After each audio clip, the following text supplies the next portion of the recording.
في الفيديو ده يا صديقي هنتكلم عن أفضل 5 طرق تقدر تكسب بيهم فلوس من الإنترنت.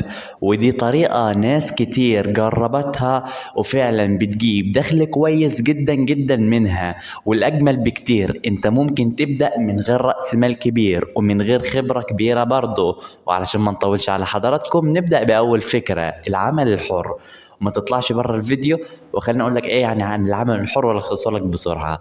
لو عندك اي مهاره زي الكتابه، الترجمه، التصميم، او حتى ادخال البيانات، تقدر انت كشخص تشتغل على موقع. طب زي ايه؟ ابورك، خمسات، مستقبل، عد معايا. ابدا ببروفايل كويس. البروفايل ده زي نظام البدايه بتاعتك او زي نظام الملف. يعني انا لما ادخل على الصفحه الرئيسيه عندك او الحساب بتاعك الاقي فيه حاجه زي نظام انت عملتها لناس تانية او تصاميم لشغلك انت. وقدم على شغل كتير، ومع الوقت ان شاء الله هتكون سمعتك كويسة جدا وهتدخلك دخل ثابت. وتذكر دايما انت في البداية محتاج وقت علشان تلم تقييمات، ومفيش اي خدمة بتقل عن، خاصة بالفريلانسنج، مش خمسات، بتقل عن $1000. انت متخيل؟ شغلانة واحدة ممكن تعيشك ملك. لو حابب تعرف التفاصيل دي كلها اكتب لي بقى في الكومنتات واشترك. استنى بس ما تقلقش، ركز معايا للاخر.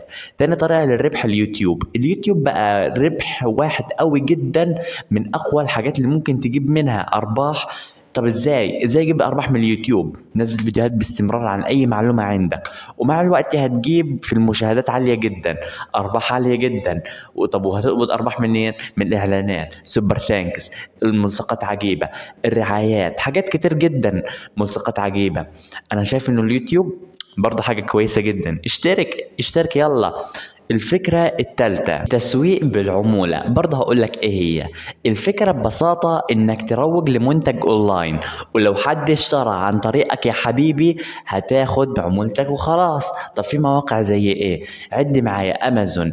انت ممكن تبدأ بخدمة التسويق بالعمولة على امازون، من على جومي، من على ابورك، من على علي بابا. يا علي بابا اشترك. تمام.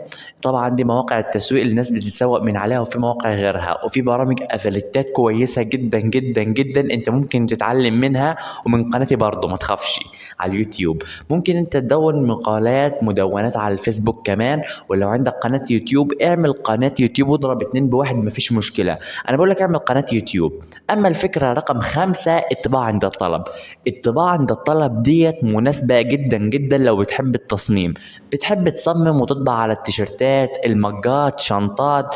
المواقع اللي بتطبع، والموقع بيطبع ويشحن على طول، وانت بتاخد ربحك وخلاص يا صديقي. واشهرها امازون. هي افضل حاجة انا شايفها مناسبة جدا جدا جدا.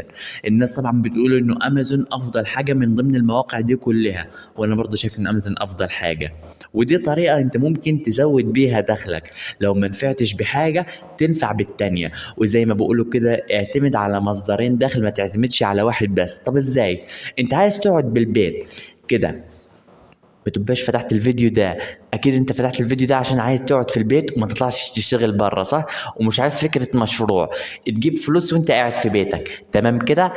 اشترك. انت ممكن تزود مصدر دخلك. طب ازاي يكون مصدر دخلك توب التوب؟ انت يكون عندك قناة يوتيوب زائد فكرة مشروع من الاربعة. يعني بص، انت سيبك من فكرة رقم 2 اللي هي انشاء قناة يوتيوب. اختار لك فكرة من الاربع مشاريع دول واضيف معاها قناة اليوتيوب. ايه رأيك؟ وشوف الفرق هيكون عامل ازاي. والله انا شايف الفرق هيكون خيالي جدا. وبعدين انت بتدخل فلوس من هنا ومن هنا.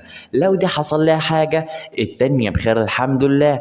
لو الاولى حصل لهم حاجة برضو دي بخير. لو الاتنين بخير الحمد لله. دي فكرة ممتازة جدا، والمهم انك تعملها. قول لي في الكومنتات حلوة ولا لا. وانت لو اشتغلت فريلانسنج او تسويق بالعمولة ابقى نزل صور وفيديوهات، قول يا جدعان النهارده الراجل ده عايز واحد اتنين تلاتة، مش عارف ايه، محتاج تصميم لكذا لكذا لكذا، وتبدأ تشارك تجاربك مع الناس وحصل ايه مع الناس، وان شاء الله خير.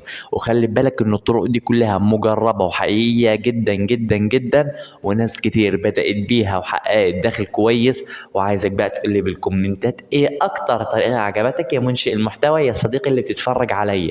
ولو عندك اي سؤال قول لي حالا وما تنساش بقى تشتراك، لان منصة رمز الفكرة المنصة دي بتجمع بين الابداع تطوير ذات نجاح مالي.